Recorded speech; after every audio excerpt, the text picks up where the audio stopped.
Bueno, el hermano Chile tenía curiosidad por el tema, o le despertaba curiosidad el tema que vamos a tratar en esta noche.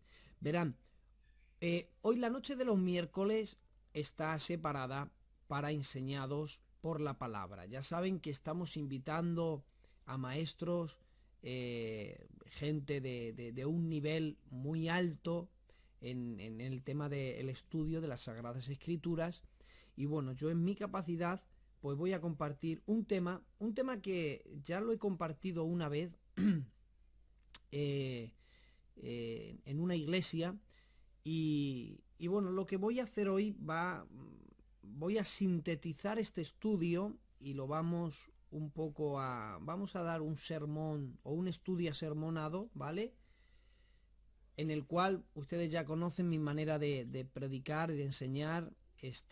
Vamos a intentar hacerlo lo más claro posible, pero vamos, aparte de hacerlo lo más claro posible, lo más sencillo, vamos a profundizar en las Sagradas Escrituras, donde vamos a encontrar respuestas maravillosas. Miren, antes de seguir adelante, el título del mensaje es el siguiente: Astronomía y la Biblia.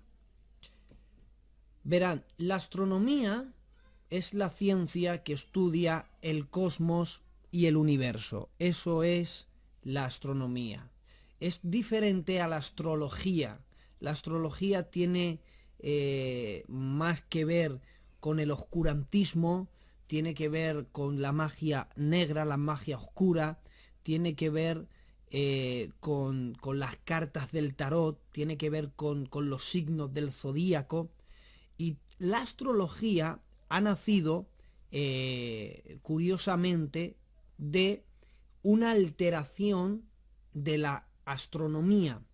O sea, la astronomía es buena, pero la astrología ya es mala. Y la astrología ha nacido en base a la alteración de la astronomía. La astronomía es buena, pero de pronto sale algo que se llama astrología, que es mala. Que es cómo nació la astrología: simplemente que el diablo alteró algo bueno y lo convirtió en algo malo. Ahora, ¿por qué es importante ministrar este tema en esta tarde? Bueno, vámonos, o en esta noche, mejor dicho, vámonos a las Sagradas Escrituras. Mateo capítulo 2, dice así la santa palabra del Señor. Dice: Cuando Jesús nació en Belén de Judea, en días del rey Herodes, vinieron del oriente a Jerusalén unos magos, diciendo: ¿Dónde está el rey de los judíos que ha nacido? Porque su estrella hemos visto en el oriente y venimos a adorarlo. Alabado sea Dios para siempre. Verán, ya el leer las Sagradas Escrituras, el leer este texto, ya es algo maravilloso. Unos magos, que ahí la palabra magos tiene que ver con astrónomos, hombres que estudiaban el cosmos y el universo, vienen del oriente, hacen un viaje de muchísimos kilómetros, dicen los que saben que duraron meses, vinieron de lugares remotos, cruzaron un desierto, atravesaron peligros, largas noches en el desierto, con todos los peligros que conlleva atravesar un desierto, un viaje de no retorno, sin antes conseguir ver aquello por el cual iniciaron un viaje. Ellos tenían la convicción, la seguridad y la certeza que algo había ocurrido en Jerusalén. Ellos salieron del oriente sabiendo que en Jerusalén había nacido el rey de los judíos. Y esto ya es maravilloso. Porque los magos llegaron a la conclusión de que había nacido el rey de los judíos por la simple razón de ver una estrella en el firmamento. Y oigan, yo veo muchas estrellas. Si nosotros ahora mismo miramos al cielo nocturno, veremos miles, cientos, millones de estrellas. Pero a mí no me dicen nada. Digo yo, ¿qué vieron estos magos? ¿Qué vieron estos estudiosos del cosmos, del universo, de las estrellas, de los planetas? ¿Qué vieron estos estudiosos del cielo para que simplemente por el hecho de mirar una estrella ellos lleguen a la conclusión que ha nacido el rey de los judíos? Por eso es que vamos a ministrar este tema, así que acompáñenme a una aventura maravillosa que de verdad y les prometo que el tiempo que inviertan en oír el mensaje de las Sagradas Escrituras no va a ser un tiempo perdido. Así que si quieres aprender hoy algo en este programa enseñado por la palabra, toma bolígrafo, toma un cuaderno, coge tu Biblia y aventurémonos en el mundo maravilloso de las Sagradas Escrituras. Miren, ¿por qué fue creado el universo? Esa pregunta es una pregunta que ningún físico y ningún astrónomo, e incluso la ciencia por sí sola, no puede decirnos por qué existe la Tierra y por qué fue creado el universo. Nadie nos puede contestar a esa pregunta. De hecho, el físico Carlos Sagan escribió en cierta ocasión: porque ocurrió todo, he aquí ese es el misterio más grande que conocemos. Aún los mayores físicos, astrónomos y científicos tienen que decir que el hecho de que ocurra lo que está ocurriendo en el universo, simplemente el hecho de que ocurra todo ya es un misterio tan grande que es lo único que podemos conocer. Pero gracias a Dios que nosotros tenemos algo que ellos no tienen, y es la Biblia. Y en la Biblia hallamos todas las respuestas. Fijaros, ¿por qué fue creado el universo? Me fascina cuando veo Apocalipsis, capítulo 4 y el verso 11, dice la Biblia: Señor, digno eres de recibir gloria y la honra y el poder, atención, porque tú creaste todas las cosas y por tu voluntad existen y fueron creadas. La pregunta ¿por qué fue creado el universo? La respuesta es: el universo fue creado por la voluntad de Dios. Dios decidió crearlo. Ha nacido de la voluntad de Dios. Y ahora, después de Dios crear el universo, miren lo que ha hecho. Salmo capítulo 115 y el verso 16 dice la Biblia: los cielos de los cielos, hoy dice, los cielos son cielos de Jehová, y él ha dado la tierra a los hijos de los hombres.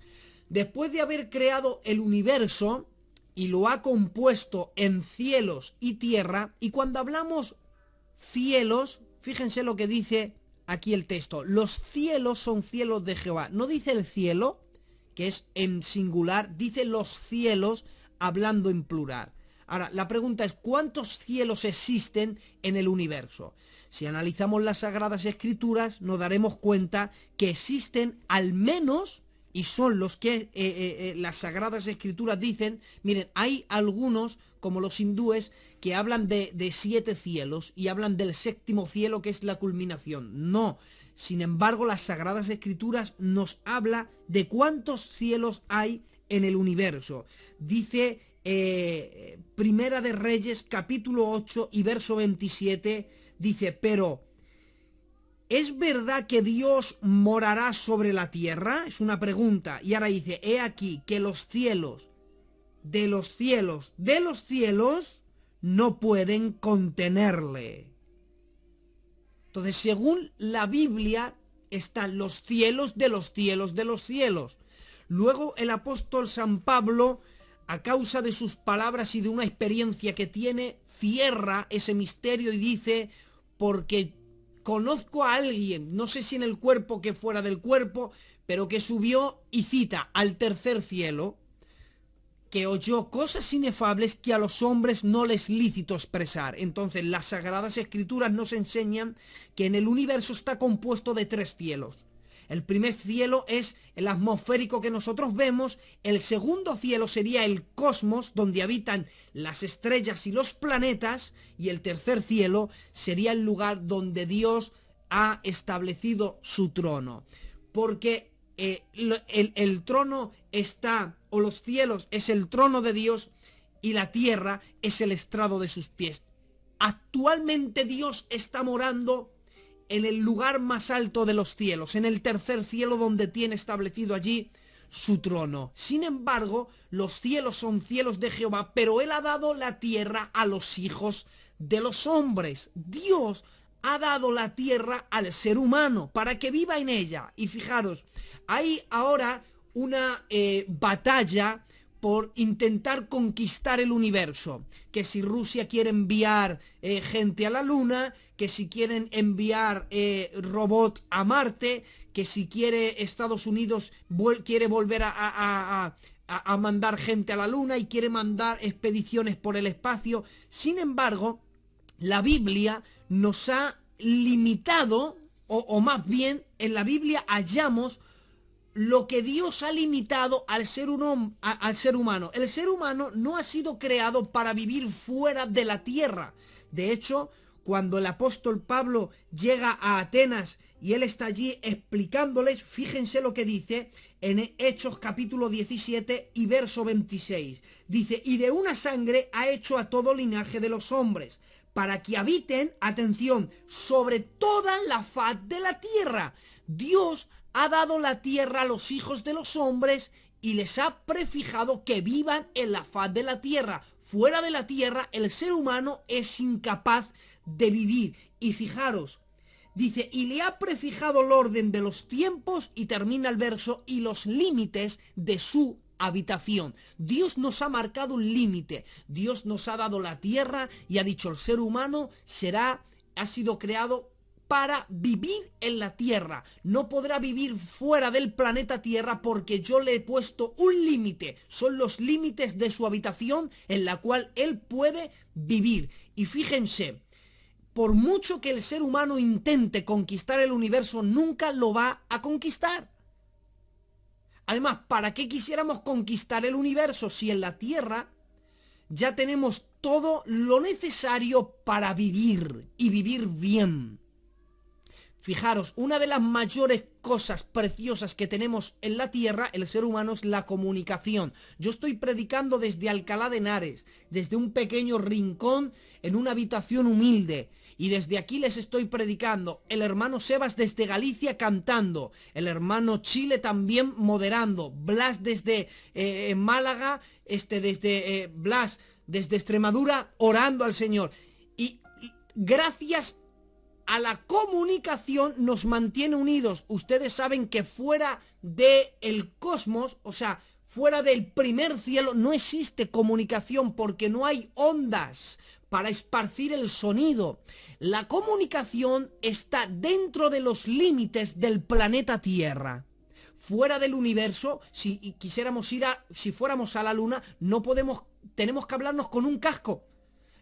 Comunicarnos por medio de tecnología, porque al no haber allí aire, no hay ondas de sonido por las que se transmite el sonido, y uno hablaría y el compañero no le escucha. Pero sin embargo, gracias al planeta Tierra, dentro de este límite que Dios nos ha plantado, tenemos la comunicación. Fuera de los límites de la Tierra no existe comunicación. Por lo tanto, en la Tierra Dios se ha fijado en este planeta, de todos los planetas que existen en el universo, Dios se ha fijado en la Tierra, y Dios nos ha dicho ¿para qué?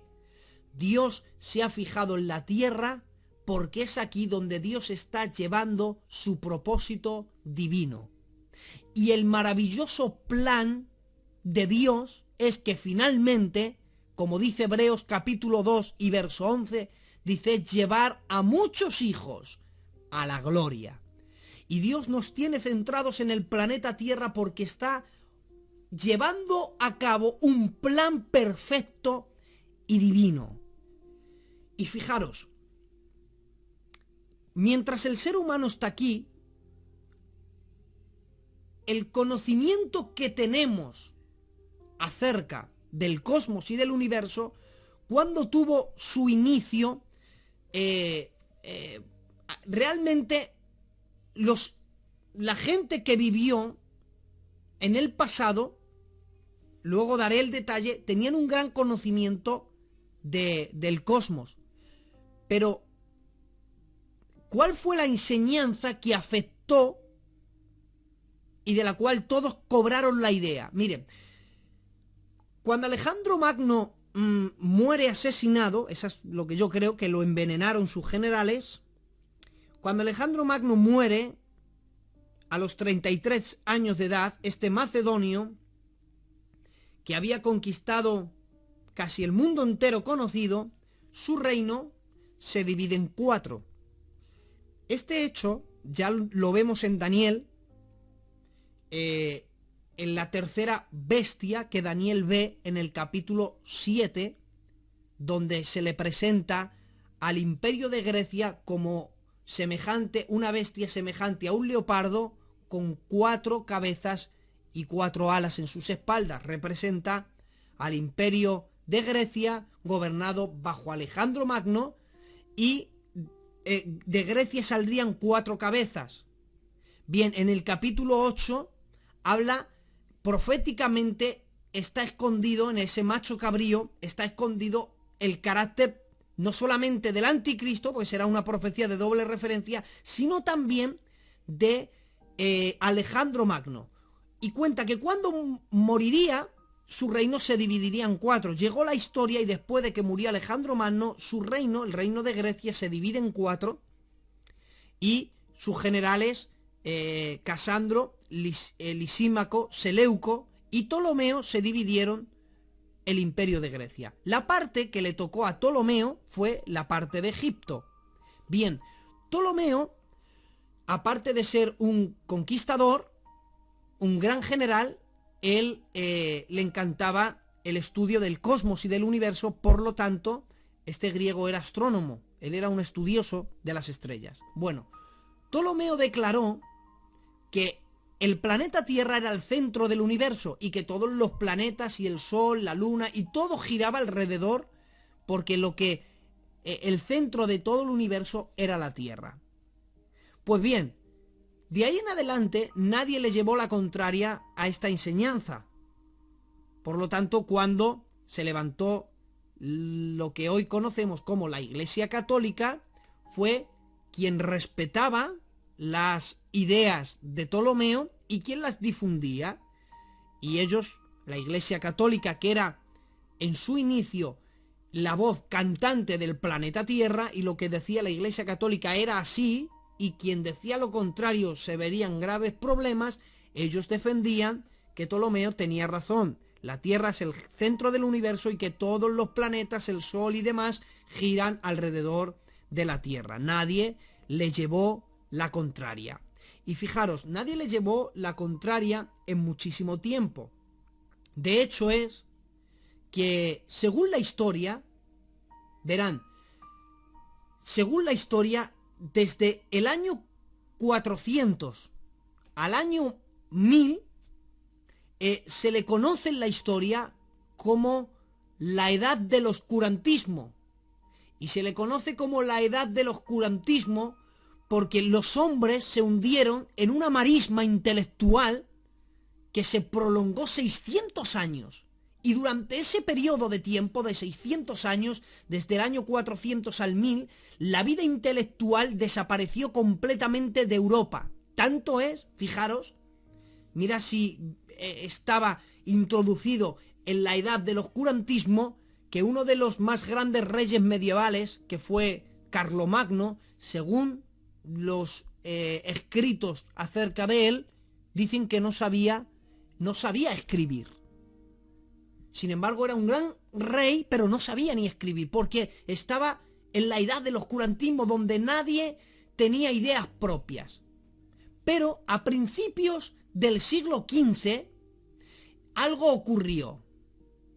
A principios del siglo XV, en la Gran Florencia, en Italia, la Toscana, se comenzaron a levantar gente, pensadores con ideas propias, genios que han pasado a la historia, como pintores como Rafael, pintores y escultores como Miguel Ángel, que fue el que prácticamente hizo toda la obra en lo que hoy es el Vaticano, gente con una alta calidad de conocimiento como Leonardo da Vinci, pintor, escultor, también fue científico, y se empezaron a levantar en el siglo XV, que se le conoce como la era del Renacimiento, gente con ideas propias, diferentes, desafiantes y chocantes. Pero nadie, ninguno de ellos, podía contradecir a la Iglesia Católica, y menos en público, porque se encontrarían con serios problemas. Hasta que en aquel siglo, en plena era del Renacimiento, a principios del siglo XVI, resulta que un joven de 17 años, que era un apasionado de la lectura y de los libros, que libro que caía en sus manos, libro que se leía, que le encantaba salir a las calles, y donde había un grupo debatientes él entraba y le encantaba debatir y compartir ideas en las calles, se le ocurrió formular una hipótesis. Se convirtió en un astrónomo, era polaco. El nombre de este joven era Nicolás Copérnico. Y Nicolás Copérnico, a principios del siglo XVI, él lanzó una idea que revolucionaría lo que en la Edad Media se había fundamentado. Y es que Nicolás Copérnico puso en serios problemas a todos los físicos y astrónomos. Él defendía que las enseñanzas de Ptolomeo eran erróneas. Que aunque en la Edad Media se consideraba como un artículo de fe que la Tierra era el centro del universo, que alrededor giraban todos los demás cuerpos celestes, fijaros, para los intelectuales de la Edad Media, el concepto de que la Tierra era el centro del universo les afectó tanto que nadie era capaz de contradecirlo. Pero llegó Nicolás Copérnico, presentó pruebas, y la educación y la religión entraron en serios problemas, tanto que las enseñanzas de Nicolás Copérnico dice que se extendieron como se extendió la peste bubónica. De la misma manera que afectó tanto la peste bubónica a tanta gente, a tantas millones de personas, la idea de Copérnico, el desafiar a la Iglesia Católica y a las enseñanzas de Ptolomeo, empezó a divulgarse, y de pronto la religión y la educación comenzaron a entrar en una batalla tan seria que la Iglesia le calificó a Copérnico de un apóstata por desafiar la sabiduría general de la época. Y es entonces cuando la Iglesia Católica le considera o le califica como apóstata, cuando se inicia un conflicto que se había iniciado desde Ptolomeo, nadie le había tocado esa enseñanza. Llega Nicolás Copérnico, tacha a Ptolomeo de un falso maestro astrónomo, que sus enseñanzas son erróneas. Él presenta pruebas, trae una prueba de que no es así, de que la Tierra no es el centro del universo, sino que hay mucho más, y le tachan a Copérnico de hereje, y se queda en un stand-by la enseñanza. Nadie podía apoyar a Copérnico porque si no entraba en herejía con él, y tenían miedo a la Iglesia Católica. Pero resulta que algo ocurrió en plena era del Renacimiento, y lo que ocurrió fue lo siguiente. En el año 1632, un físico italiano astrónomo llamado Galileo Galilei de pronto llega a la conclusión por medio de estudios que lo que Nicolás Copérnico decía era cierto, que realmente las enseñanzas de la Iglesia Católica y de Ptolomeo estaban erróneas, lo que Copérnico decía era cierto, que no es la Tierra el centro del universo, sino que vivimos en una galaxia donde el centro de la galaxia era el Sol y que había cuerpos celestes, incluido la Tierra, girando alrededor de esa gran estrella candente y que se movía en una perfecta armonía diseñada, pero que no era la Tierra el centro de la galaxia o no era el centro del universo, sino que era el Sol el centro de la galaxia en la cual se movía dentro de su órbita. Obviamente la Iglesia Católica le tachó de hereje y quisieron matarle, a menos que él se retractase, y él, por miedo a morir, se retractó. Durante muchos años, a causa de todo este conflicto, la ciencia y la Biblia se subieron al ring a combatir. Y la gente decía que la ciencia y la Biblia nunca jamás podrían ponerse de acuerdo. Cosa que hoy día, con los datos científicos y a la luz de las escrituras, los datos que tenemos, ¿saben ustedes que la Biblia no contradice las pruebas científicas y la ciencia no echa por tierra la Biblia, sino que todo lo contrario? Cada vez que aparece una prueba científica, después de algo científico, se dice, la Biblia tenía la razón, porque cada vez que hay un descubrimiento científico, sale un hombre estudioso de las escrituras diciendo, lo que acabas de descubrir ya estaba escrito en la Biblia con antelación. Y la Biblia no contradice las pruebas científicas, porque, por ejemplo, la Biblia no es un libro religioso. En la Biblia hallamos poesía, hay poesía hebraística, hallamos arqueología, historia, como estamos hablando ahora, y vamos a seguir astronomía, el estudio del cosmos y del universo, pero también en la Biblia hallamos ciencia. ¿Y sabes dónde hallamos pruebas científicas antes que la ciencia mostrara las suyas? En el principio de la Biblia. En Génesis capítulo 1, un científico, cuando lee Génesis 1, se queda boquiabierto porque el orden de la creación es científico. Hay más pruebas científicas para apoyar la teoría de la creación que la teoría de la evolución. La evolución no tiene pruebas científicas, por eso es una teoría. Sin embargo, la creación sí tiene pruebas científicas. El orden de la creación es científico. Fíjense que antes de crear al ser humano, primeramente se crean las plantas. Y esto en el orden científico es entendible, porque las plantas producen la fotosíntesis, de ahí el oxígeno. Y sin oxígeno el ser humano no puede vivir. Fijaros que antes de crear los peces, se crea el mar. Y es el mar quien produce los peces. ¿Por qué? Porque de otro modo, como si no hay mar, ¿dónde viven los peces? Si los peces viven dentro del agua. Ese orden de la creación es científico. Cuando no hay pruebas de la teoría de la evolución, porque hay un salto que se llama el eslabón perdido. Y está tan perdido que nunca lo podrán encontrar, no existe. Ahí en su cadena hay un eslabón perdido. Por eso es la teoría y no es la afirmación, es la teoría de la evolución. Sin embargo, en las Sagradas Escrituras nos habla la Biblia que el ser humano fue creado a partir de ¿qué? Del polvo de la tierra. Y el componente químico del polvo de la tierra en pruebas científicas es el mismo componente químico del cuerpo del ser humano. Entonces, en la Biblia ya estaban escondidos lo que hoy la ciencia está descubriendo, en la Biblia ya estaba oculto. Por eso cada vez que hay un descubrimiento científico tienen que decir, la Biblia tenía la razón. La Biblia se adelanta mucho más allá de lo que los hombres intelectuales y científicos pueden descubrir.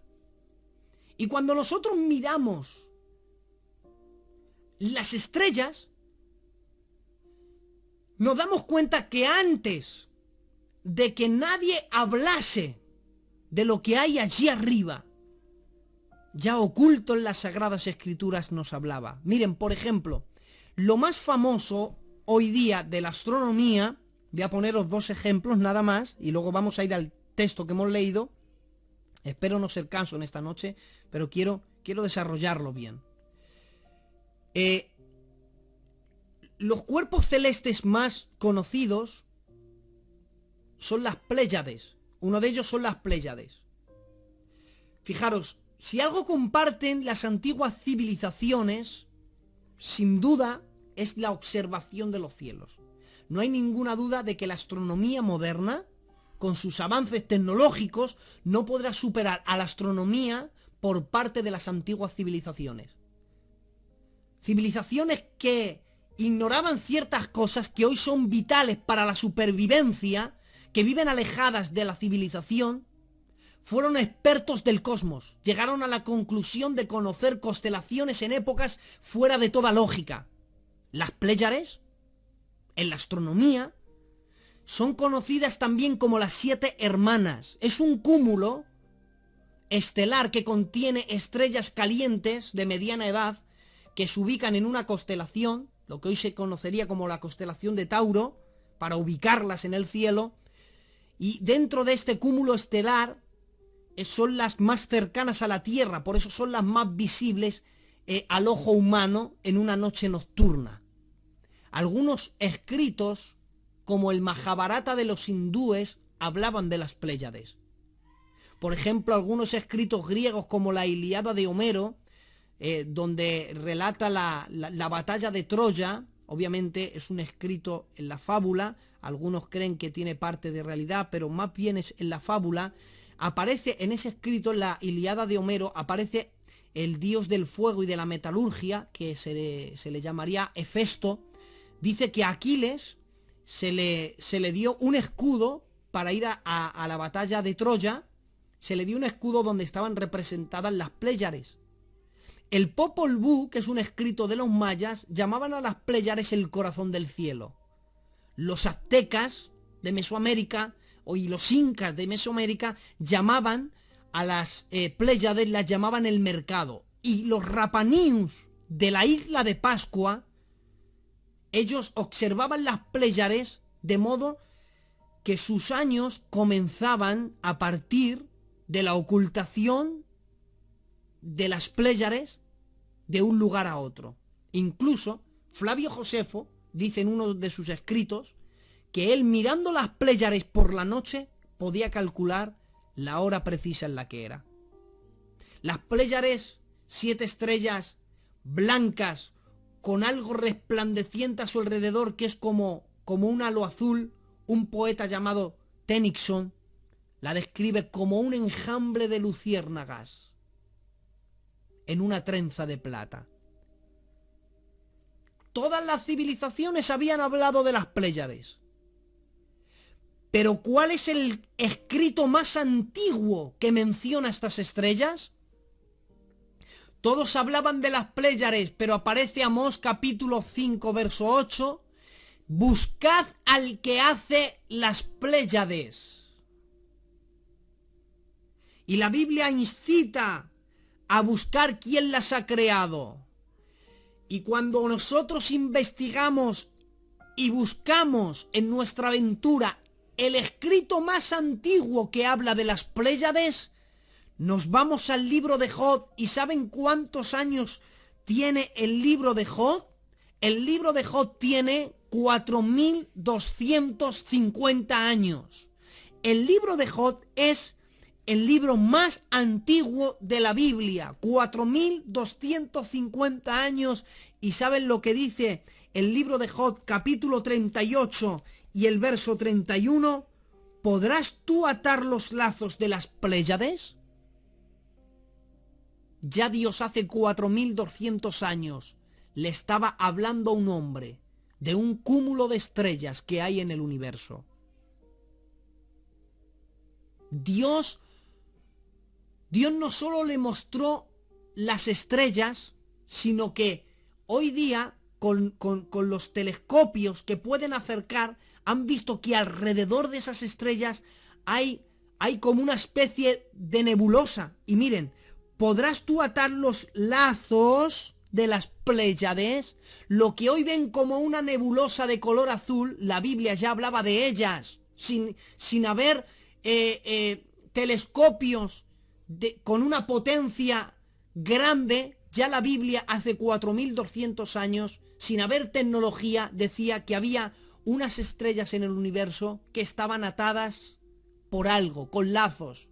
Y luego la ciencia descubre que alrededor de esas estrellas candentes les une algo, y a eso los astrónomos le llaman la nebulosa de las Pléyades. Ya la Biblia hace 4200 años hablaba de ellas. Otro cúmulo estelar muy famoso es de la constelación de Orión, es el cinturón de Orión. El cinturón de Orión es, yo creo que sería lo más famoso. Hoy día se puede ver. Te asomas por la ventana, miras al cielo y puedes ver las 3 estrellas del cinturón de Orión. Por ejemplo, los egipcios construyeron las pirámides de Keops, Kefren y Micelinos enfocadas en la constelación, o más bien el cinturón de Orión, alineadas con una precisión matemática. En México, las 3 pirámides que hay, que es la pirámide del Sol, la pirámide de la Luna y la pirámide de Quetzalcóatl, están alineadas con el cinturón de Orión. En Mesoamérica, los montículos de los indios Hopi están alineadas con el cinturón de Orión. En Inglaterra existe el monumento de Stonehenge, que es unas piedras que dan un círculo, y dentro hay más círculos de piedras que no saben cómo las llevaron allí. Están alineadas con el cinturón de Orión. Y claro, vemos esas civilizaciones que ya hablaban de Orión. Sin embargo, nos vamos de nuevo al libro más antiguo de la Biblia, 4250 años, y tiene que decir el libro de Job, capítulo 9, verso 9, el que hizo la Osa, el Orión y las Pléyades. Y dice Job capítulo 38, verso 21, ¿podrás tú atar los lazos de las Pléyades? Y dice, ¿o desatarás las ligaduras del Orión? Dios decía que había unido estas 3 estrellas con una ligadura. Ya antes, fijaros, antes que se descubriera la Osa Mayor, Job 38, 32, guiarás a la Osa Mayor con sus hijos. Ya la Biblia decía que la Osa Mayor tenía alrededor suyo estrellas más pequeñas. A esa la llama Dios sus hijos. Y dice Dios, yo las guío a través del universo. Digo yo, si no tiene importancia el estudio de las estrellas a la luz de las Sagradas Escrituras, ¿por qué pierde Dios el tiempo en guiar a estrellas por el universo? ¿Por qué Dios habla de las Pléyades? ¿Por qué Dios habla del Orión? ¿Por qué Dios habla de la Osa Mayor? ¿Por qué Dios habla de las estrellas que guían a la Osa Mayor en su órbita? ¿Por qué la Biblia habla de los secretos, de los lugares secretos del sur, que no es otra cosa que más cúmulo de estrellas? ¿Por qué Dios se enfocó tanto en el universo? ¿Por qué? ¿Qué tiene Dios en el universo? Oigan, el universo es el lienzo donde Dios ha pintado un precioso mensaje. Tanto es que podemos leer en Salmo, capítulo 19, verso 1. Dice así la palabra del Señor, para que vean que cuando nosotros miramos al cielo nocturno, tiene de importancia para Dios, que fíjense lo que Él dijo. Los cielos cuentan la gloria de Dios, y el firmamento anuncia la obra de sus manos.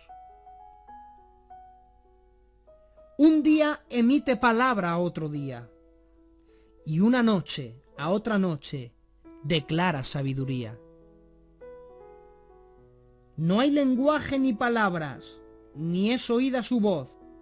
Por toda tierra salió su voz, y hasta el extremo del mundo sus palabras.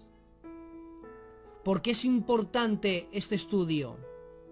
Porque según Dios, el firmamento anuncia la obra de sus manos. Dios ha encerrado en el estudio del cosmos y del universo un lenguaje. Un lenguaje que no es de palabras, pero un lenguaje que sí es de brillos. Por eso no es oída su voz. No hay lenguaje ni palabras. Porque Dios ha pintado un cuadro precioso en el universo y ha transmitido un mensaje, pero sin palabras. Dios es el único que crea un lenguaje sin palabras, sin sonido. Y el lenguaje que ha creado en el universo es un lenguaje de brillo. Son por medio de cuerpos celestes. Digo yo, ¿cómo llegaron a la conclusión? Unos estudiosos del cosmos, por ver una simple estrella, que había nacido el rey de los judíos. Oigan, ¿saben ustedes que estos magos estaban arriesgando sus vidas? Estuvieron... Es raro que no los mataran. Porque imaginaros la cena, por favor. Quiero que vengáis conmigo al mundo de las Sagradas Escrituras. Acercaros, por favor, introduciros. Vayámonos a Jerusalén y observemos la escena, los magos entrando a palacio. Frente a ellos, un rey. ¿Qué rey? El rey de los judíos. Herodes era el rey en Israel, rey de los judíos. Se acercan estos magos y el rey les diría: ¿de dónde venís? Venimos del oriente. Dejadme volar la imaginación, Herodes le diría: un lugar lejano. Seguro que vuestro viaje no será en vano, ¿no? ¿A qué habéis venido? ¿Qué buenas nuevas traéis de oriente? Y aquellos magos dirían: hemos venido porque sabemos con certeza que ha nacido alguien. Muy bien, ¿que ha nacido alguien? Sí. ¿Quién ha nacido? Ha nacido el rey de los judíos. Oigan, al rey de los judíos le están diciendo que ha nacido el rey de los judíos. Eso era una causa de muerte, porque no estaban reconociendo la realeza del rey que tenían enfrente. Y a riesgo de sus vidas dicen: estamos tan seguros de quién ha nacido que sabemos que tú no eres, pero ha nacido el rey de los judíos. ¿Cómo llegaron a la conclusión? ¿Cómo es posible? La Biblia tiene que tener respuesta, porque la Biblia no es de interpretación privada. ¿Cómo por mirar una simple estrella ellos llegaron a la conclusión? Me fascina indagar en las Sagradas Escrituras y encontrarme con este pasaje. ¿Recuerdan ustedes cuando Daniel tiene 17 años y se encuentra con la noticia que él y sus amigos van a morir? Porque en el capítulo 2 de Daniel cuenta que Nabucodonosor ha tenido un sueño y nadie se lo interpreta. Él ha tenido un sueño y ha llamado a gente para que le interpreten el sueño. Pero es que resulta que tampoco se acordaba de lo que había soñado. Y él dijo: bueno, aunque se me ha olvidado el sueño y la interpretación, yo voy a llamar a gente que me lo diga. Yo tengo gente sabia. Y dice Daniel capítulo 2, verso 2, e hizo llamar el rey primero a magos. Número 2, astrólogos. Número 3, a encantadores y caldeos para que le explicasen el sueño. Y allí estaban, entre ellos magos, gente que estudiaba el cosmos y el universo. Mi rey, ¿qué problema tienes? Me he olvidado de lo que he soñado, sé que era algo importante, quiero que me digáis el sueño y la interpretación. Y aquellos dicen: mi rey, no hay nadie en su sano juicio ha podido formular una pregunta así y que alguien en la tierra respondan, no hay ser humano, y entonces dice, bueno, es que me estáis engañando. Y él, el rey, manda que todos se mueran, que maten a todos los sabios, pero Daniel pide como una última oferta antes de morir, dejarme ver al rey. Y Dios le llena de gracia y él se mete en oración. Dios le interpreta, le da el sueño y la interpretación y después se lo dice al rey. Y cuando el rey oye el sueño y la interpretación, aunque Daniel no ha pedido honores, a Daniel le ponen en un puesto.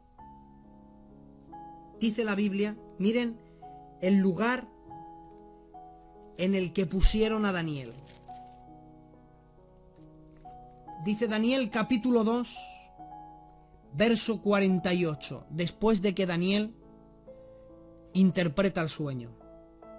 Entonces el rey engrandeció a Daniel y le dio muchos honores y grandes dones y le hizo gobernante de la provincia de Babilonia y le hizo jefe supremo de todos los sabios. Y cuando habla de todos los sabios, incluidos están los magos, gente que iba a estudiar las estrellas. Si hay algo que Daniel hizo, la Biblia habla de la sabiduría de Daniel. Fíjense que la sabiduría de Daniel era increíble. A él se le mostró misterios del futuro. Daniel era tan sumamente sabio, Dios le había llenado de una gracia tan increíble que la gente no sabía si era un hombre o era un dios. Decían, en él habitan los espíritus de los dioses, porque la sabiduría que tenía Daniel era la mayor de todas. Él era jefe de los sabios, de los sátrapas, de los caldeos, de los adivinos, él era jefe de todos, se había hecho el maestro de todos. Y sin embargo, ¿saben lo que hizo Daniel cuando él fue jefe de los sabios? Lo mismo que hacía Jesús a la hora de él explicar los misterios de las parábolas. Él cuando iba a predicar el mensaje del reino de Dios, ¿qué decía?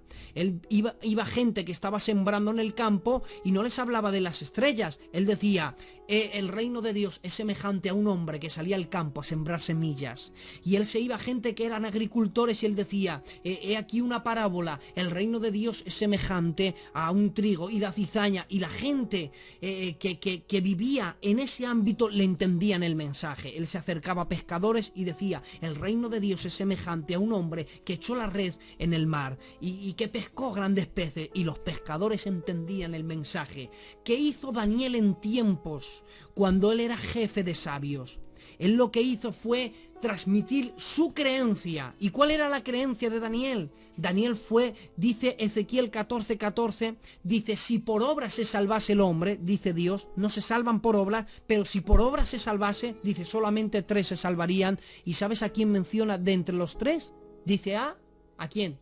A Daniel. Daniel se salvaría. ¿Por qué? Porque Daniel, hermanos, tenía una sabiduría y una creencia y una fe tan sumamente grande que en todo lo que él hacía transmitía el mensaje y los misterios de Dios.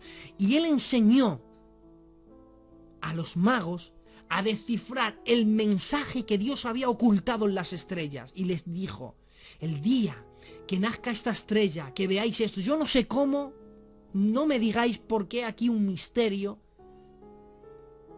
pero era en el oriente cuando interpretaron por medio de estrellas el mensaje de Dios. La conexión que hay en esto de los magos, el mensaje y las estrellas y Babilonia, que es oriente, no puede ser otra que Daniel influyendo y enseñándoles por medio del cosmos y del universo el mensaje que Dios había guardado en las estrellas. Dios había pintado en las estrellas el mensaje de la redención. Y al igual que todas las mujeres doncellas de Jerusalén, cuando se casaban, soñaban con ser la madre del Mesías, todos los magos soñaban con algún día ver la estrella que les anunciaría, he aquí ha nacido el rey de los judíos.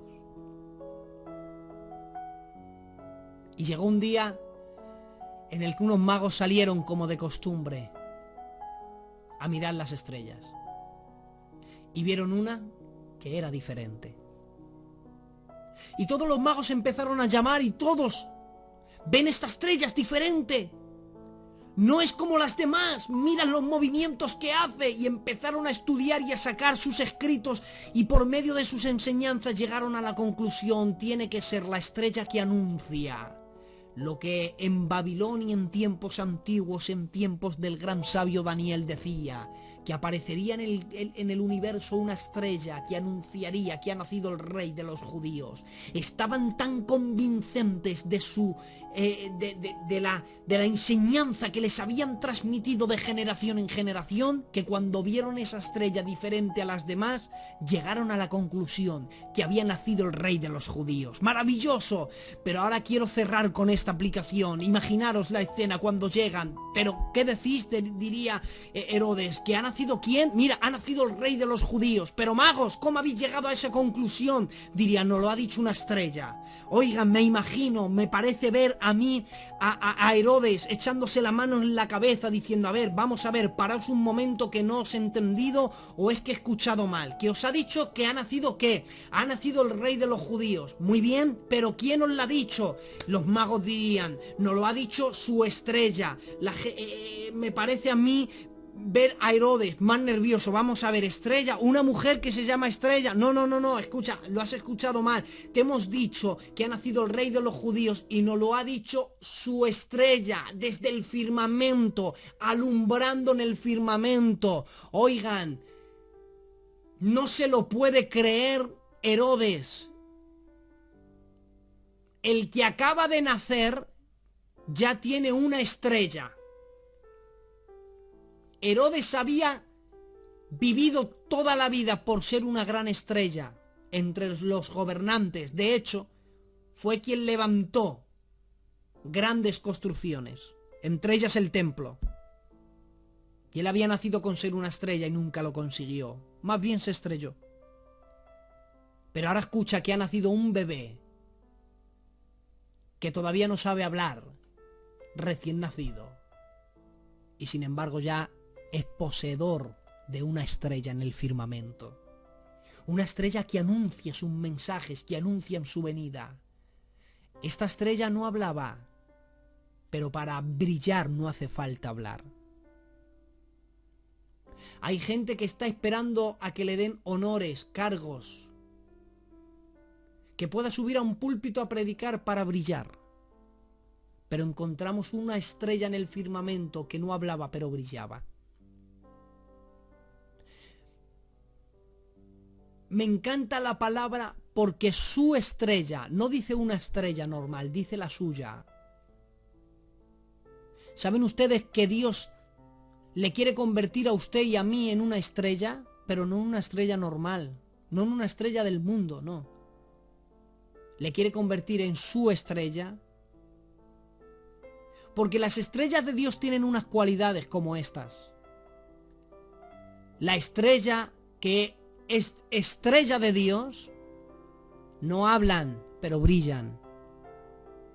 Porque Jesús no dijo: por lo que hablan los conocerán, dijo: por sus frutos los conocerán. Y cuando son su estrella no hablan, pero brillan. Miren, digo los puntos y terminamos. El punto número 2, la estrella de Jesús les guió hasta donde estaba Cristo. Cuando eres estrella, mira, Dios te convierte en su estrella no para lucirte, Dios te convierte en su estrella para que guíes a otros a los pies de Jesús. Para que guíes a otro a través del desierto de este mundo, de modo que cuando llegue al final de haberlos guiado, la gente se encuentre con Jesús. ¿Hacia dónde lleva tu conducta la gente? ¿Hacia dónde los guía? ¿Hacia el cielo o el infierno? ¿Hacia dónde les guía tu conducta? Los que son su estrella guían a otros a través del desierto y los conducen a los pies de Jesús. Dice la Biblia que la estrella se mantuvo detenida, dice, sobre donde estaba el niño, detenida pero brillando. Lo han parado pero brillando. Ya no tiene cargos pero brillando. Está oculto pero brillando. Hay quien le detienen, no le tienen en un cargo y dejan de brillar, detenido pero todavía brillando. Me parece ver a Elías metido en la cueva de Adulam unos meses, allí, en el arroyo de Querid, allí oculto, escondido, parado, donde ya no hay profecía, donde ya no cierra el cielo, donde ya no mata a los profetas, donde ya no se le escucha a él hablar ni profetizar, detenido, pero todavía brillando.